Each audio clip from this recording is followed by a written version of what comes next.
importante esa parte y esa forma de mantenerla, ¿no? Porque eso te da esa continuidad y a partir de ahí es como, hace rato decíamos el tema de los parangones, ¿no? Es una manera, a lo mejor se entiende como solamente un discurso dentro de un hecho, pero ese discurso lleva el decir, esta acción representa esto, el discurso te lo recuerda, que esta acción no nomás es porque así es la tradición, sino porque tiene este sentido para la vida comunitaria, ¿no? Entonces, de alguna manera, el hecho que nos demos este espacio a través del museo de generar como un espacio de pararnos a mirar estas partes de esta vida comunitaria para entender lo que está de fondo, lo que está.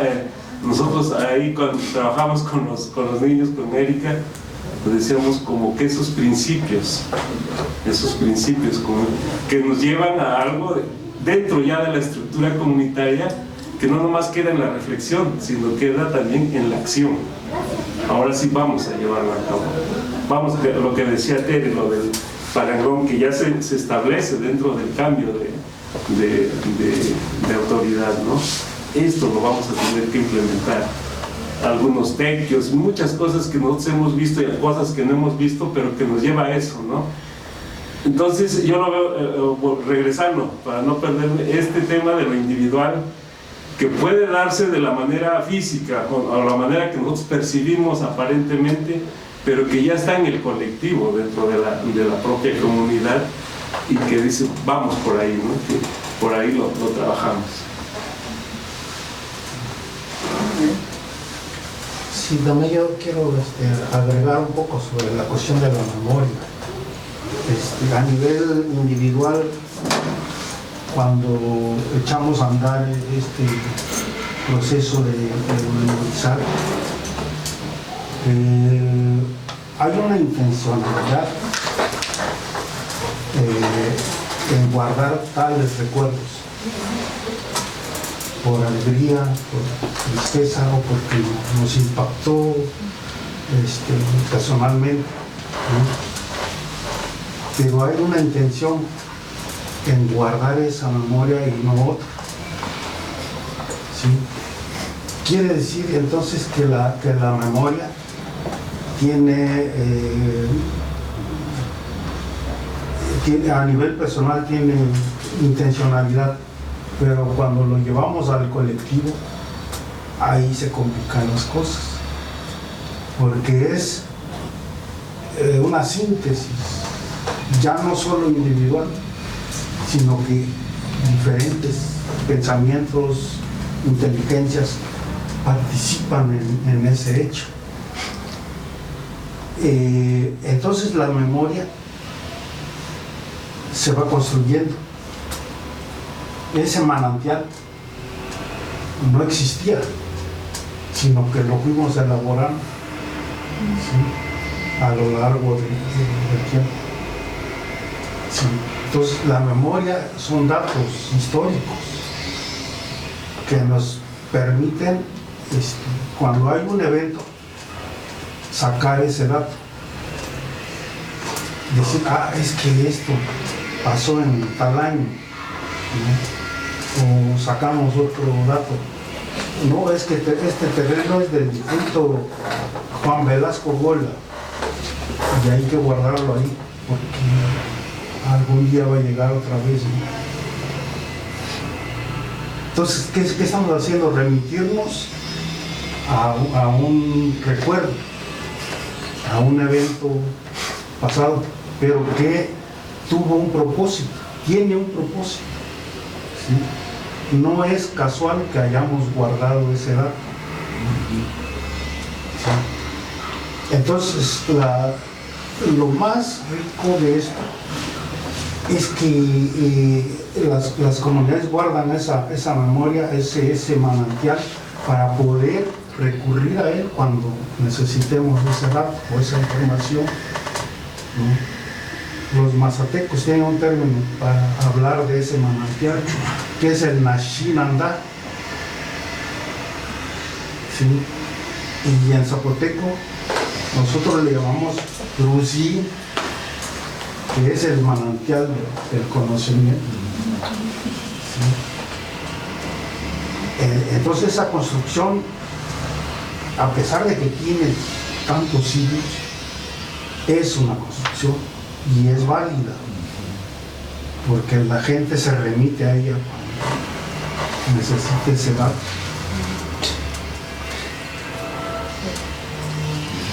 Bueno,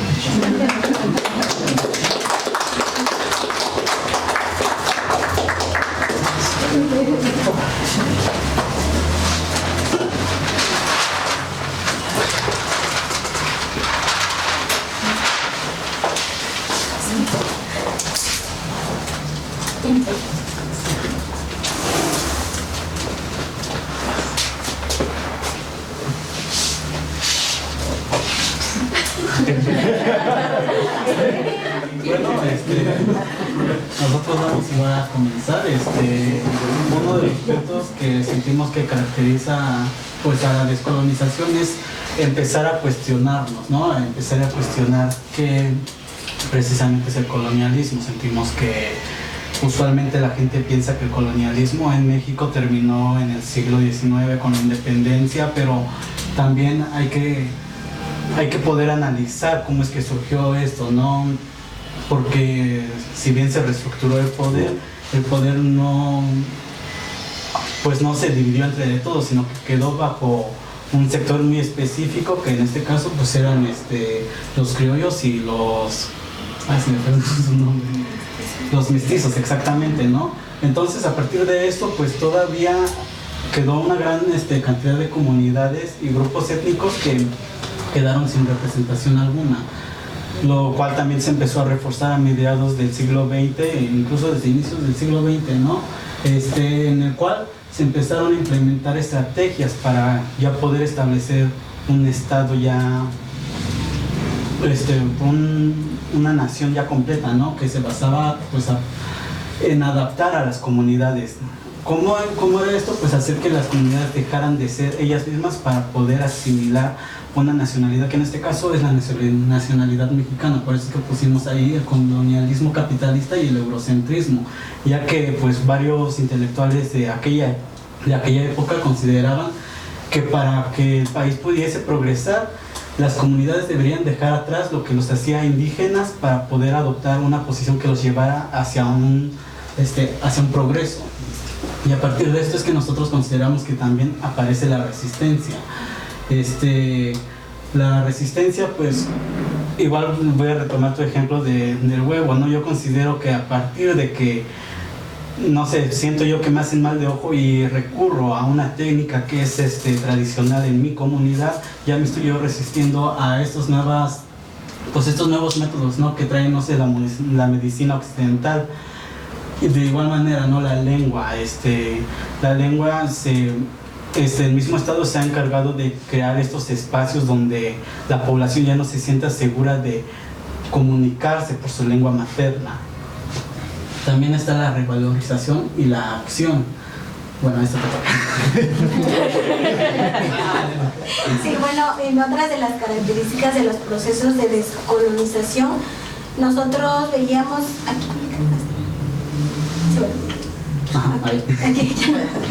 bueno, en la revalorización y acción, en este punto nosotros veíamos, como ya lo comentaban también, dirigir esta mirada hacia atrás para volver a darle el valor real a todo lo que es la comunidad, y desde ahí empezar a tomar acción, ¿no? Creo que ya se dijo pues ya bastante, y es siempre una característica es que ellos tienen una representación autónoma de la comunidad, como se dijo también. que la comunidad se representa por sí sola, ¿no? Yo me la imagino como una estructura o una mesa, pongamos, con diferentes pues, personas sosteniéndola, pero el hecho de que alguna quizás salga pues, por diversas situaciones, fallecimiento o algo así, no quiere decir que, y si esa persona era la que mantiene la comunidad, porque siempre tiene que ser en colectivo, como ya lo decíamos, cuando incluye el individualismo, pues ya se pierde o se rompe la estructura de la comunidad, porque siempre pues deseamos que siempre la colectividad. Y después otra característica es el trabajo comunal organizativo, es otra de las características fundamentales de la descolonización, y como ya lo veíamos pues de diversas maneras, ¿no? Desde las asambleas, los tequios, que son las representaciones de este trabajo comunal, y la búsqueda de alternativas. Nosotros veíamos que es importante también en este proceso iniciar con una búsqueda de alternativas, como lo decían, para llenar este vacío que se queda después, bueno, que estamos en el proceso, pero siempre estas alternativas, deben emerger desde la comunidad, desde la propia comunidad y no externamente, porque entonces pues ya se pierde también un poco esto. Y la segunda pregunta. Como los museos juegan un papel en esta idea de descolonización, y nos organizamos en las tres ideas, como primero que tiene que ver con el saber, es preservar y transmitir la memoria viva, que es como los museos son espacios para preservar estas memorias y historias que son vivas por gente que todavía viva y puede transmitir sus historias y memorias, y es como una representación de esta idea de representación autónoma, como que ellos mismos, y luego que tiene que ver con el poder, es el conocimiento real de la historia. Es un poco similar, como los museos son espacios para conocer sus historias en una manera como primer mano, y finalmente son espacios para recuperar identidades que son perdidas o son en el proceso de ser perdidas, y esto es una forma de resistencia en cómo estas lenguas son preservados y estas historias son preservados, y también son espacios de trabajo comunal en cómo son hechos por la comunidad en una manera colectiva. Es todo. Bien.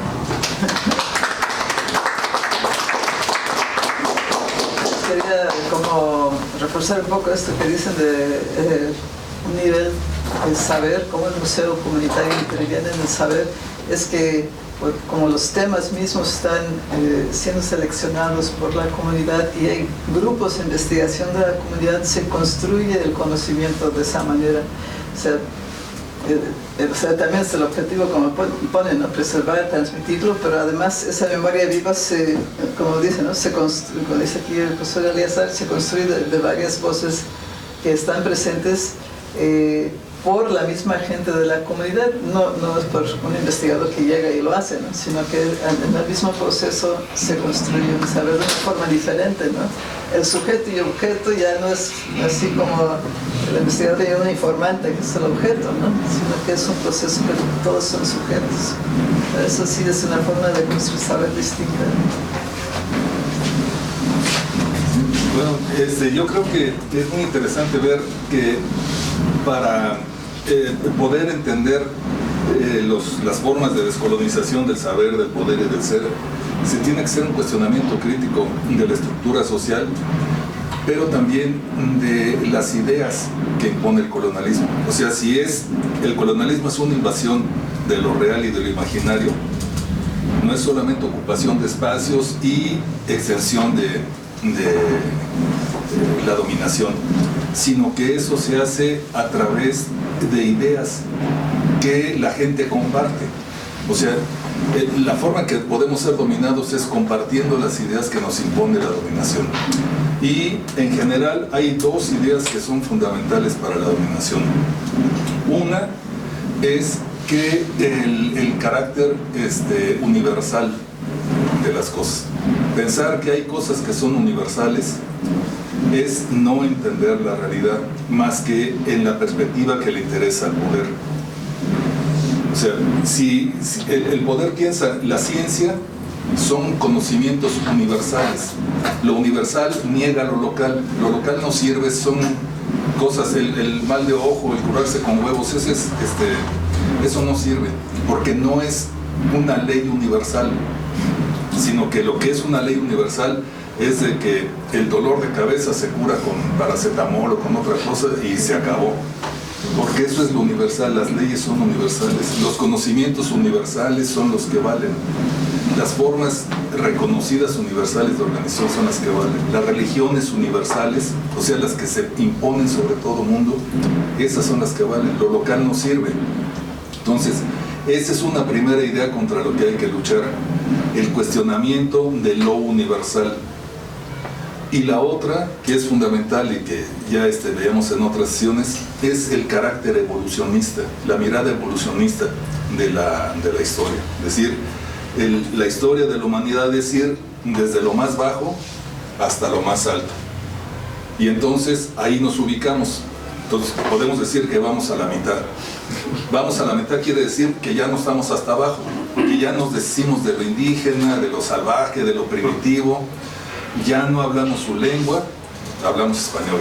Ya no usamos guaraches, sino tenis. Ya no pensamos como ellos, sino tenemos conocimientos universales. Ya no nos curamos con hierbitas, sino inyecciones y operaciones. Así es como nos curamos. O sea, la visión evolucionista es una ideología que el Estado nos inyecta, o sea, que la cultura dominante nos inyecta y que guía nuestra manera de entender las cosas, no solamente en el desarrollo de la historia, sino para pensar lo que pasa en la familia, para pensar lo que pasa con nosotros, con las plantas, o sea, todo es evolución. Entonces, el concepto de desarrollo quedó sometido por la idea de evolución. Entonces, las cosas solamente se desarrollan si evolucionan. Esa es una idea contra la que hay que luchar y entonces recuperar las propias formas de entender el desarrollo. Yo me desarrollo, la comunidad se desarrolla de otra manera, no se desarrolla de una manera pensando en la evolución. Se desarrolla pensando en la evolución solamente cuando su pensamiento ha sido colonizado y entonces puede mirar su propia historia como colonización. Es como el caso que les ponía yo de que me cuentan la historia del origen del mundo, pero es el Génesis traducido por un testigo de Jehová. Bueno, entonces no sé, eso es mirar las cosas con ojos ajenos.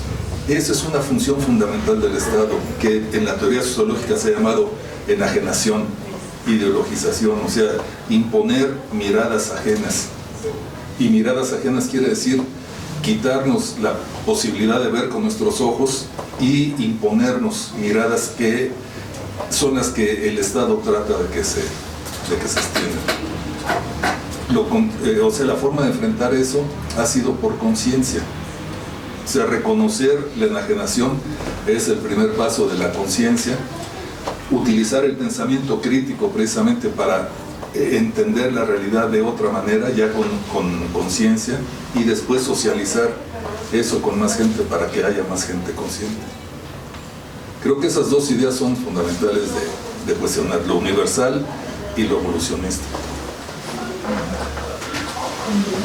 Yo tengo una pregunta, la verdad, sobre esta como hilación de pasos que mencionabas, Benjamín, sobre dominación, resistencia, liberación, si es tan lineal que se da así, o sea, y me cuestiona un poco cómo se vería una liberación cuando la misma comunalidad se construyó a razón como de un momento también histórico y coyuntural. O sea, por ejemplo, ahora lo que conocemos como el cabildo, pues realmente es una estructura española, ¿no?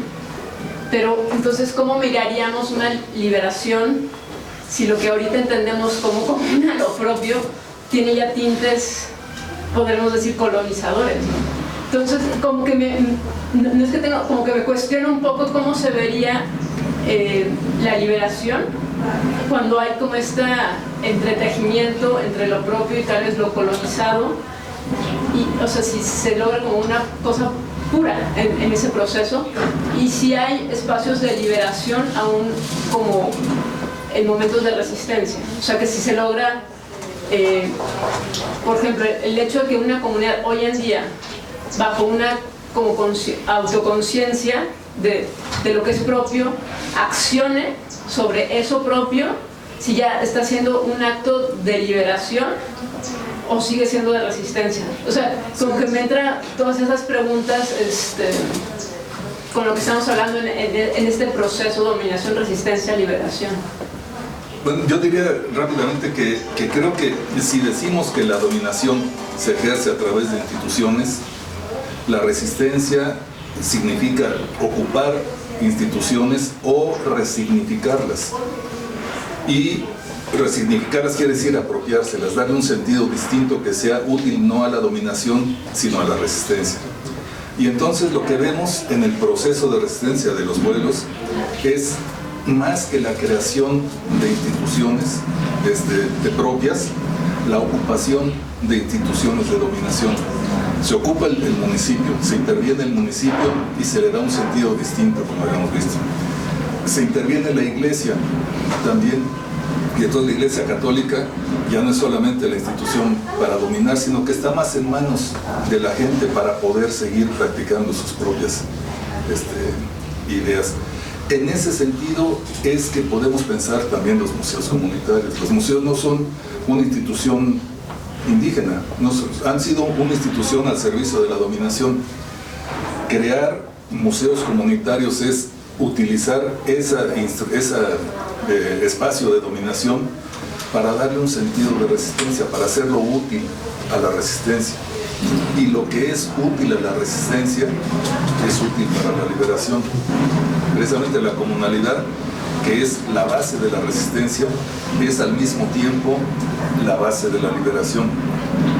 O sea, ahorita la comunalidad, la vida comunal, es la que permite preservar lo propio, permite enfrentar en la comunidad al colonialismo, a través del poder, a través del trabajo, a través de la fiesta, en la defensa del territorio. Esa base de resistencia es la que se está preservando para poder vivirla en libertad en el momento de la liberación. Eso es lo que no entienden los marxistas, o los socialistas no entienden esa imposibilidad de que el capitalismo no destruyó todo lo valioso del campesino. Como decía Eleazar hace rato, para el socialista lo que importan son los campesinos. Lo que puede ser valioso son los campesinos, si como clase se suman a la lucha. Lo que no es nada valioso es lo campesino. Y lo mismo pasa con los indígenas. Los indígenas puede ser que sean un sector ahí, si como decía Marx, los campesinos en la lucha histórica son un saco de papas, los indígenas son el hilito con el que se amarra el saco. O sea, no sirven para nada en esa visión de la evolucionista, aunque socialista, pero evolucionista de la historia. Entonces, de lo que se trata es de poder hacer de manera diferente las cosas, no poder ser, desarrollar lo propio como forma de resistencia para que eso mismo sea lo que se pueda vivir en libertad. O sea, el capitalismo, lo que muestra la resistencia y la comunalidad es que el capitalismo no destruyó lo comunitario, reconfiguró la comunidad, agredió a la comunidad, trató de que desapareciera lo comunitario, pero no desapareció lo comunitario, que es lo comunal, lo cultural. Eso sigue vivo, eso se sigue manteniendo, sigue siendo agredido. Por eso es que se necesitan instituciones como los museos comunitarios para fortalecerlo, para poder enfrentar la dominación y hacer que florezca lo comunal. Pero no es que florezca lo comunal para vivir eternamente bajo la dominación. A eso me refería yo cuando decía que la resistencia no es un objetivo. De lo que se trata no es de mantener viva la comunalidad o la cultura simplemente para que no se mueran, sino se trata de mantenerlas vivas para poder vivirlas en libertad, para librarse de la dominación y poderlas vivir en libertad. Ese es el sentido etnopolítico. Y entonces para eso sirve apropiarse de instituciones de dominación, intervenirlas, darles un sentido distinto.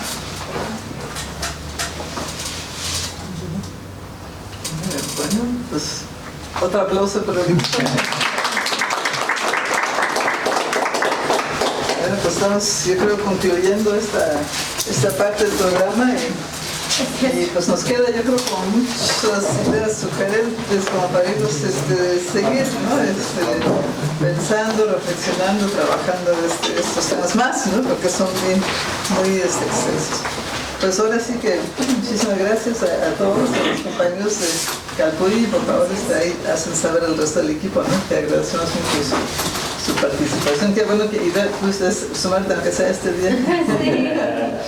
Compañera que ha estado en capacitaciones de museos. Y aquí también el compañero Pedro, ¿no? Que lo conocimos ahí como colaboró en un servicio social.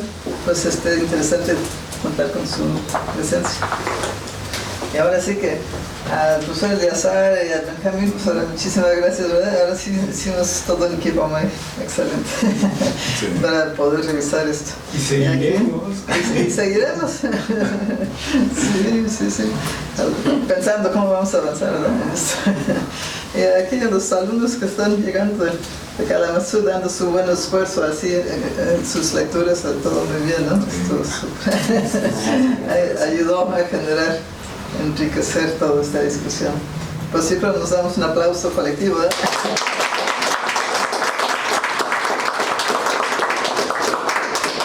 Gracias a todos y seguimos, ¿no?